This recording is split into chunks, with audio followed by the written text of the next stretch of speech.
African ഭൂഖണ്ഡത്തിൽ നിന്ന് 400 kilometre കിഴക്കായി സ്ഥിതി ചെയ്യുന്ന മഡഗാസ്കർ ദ്വീപ് വലിയൊരു ഉദാഹരണമാണ്.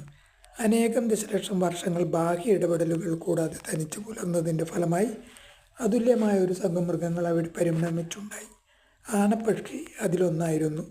3 മീറ്റർ ഉയരവും 1/2 ടണ്ണോളം ഭാരവും ഉണ്ടായിരുന്ന പറക്കാത്ത പക്ഷികളും ഭീമാകാരങ്ങളായ ആൾക്കുരങ്ങുകളും സമാന വലിപ്പമുള്ള നിരവധി വൻ മൃഗങ്ങളും അവിടെ ഉണ്ടായിരുന്നു. 1500 വർഷങ്ങൾക്ക് മുമ്പ് അവയെല്ലാം ഒറ്റയടിക്ക് അപ്രത്യക്ഷമായി. ആദ്യ മനുഷ്യർ ദ്വീപിലെത്തിയ കാലഘട്ടമായിരുന്നു അത്.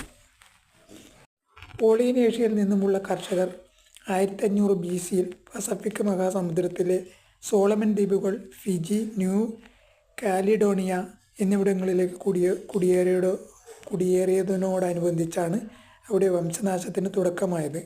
ദ്വീപുകളിൽ പാർത്തിരുന്ന പക്ഷികളെയും പ്രാണികളെയും ഒച്ചുകളെയും എല്ലാം നേരിട്ടും അല്ലാതെയും കുടിയേറ്റക്കാർ കൊന്നൊടുക്കി.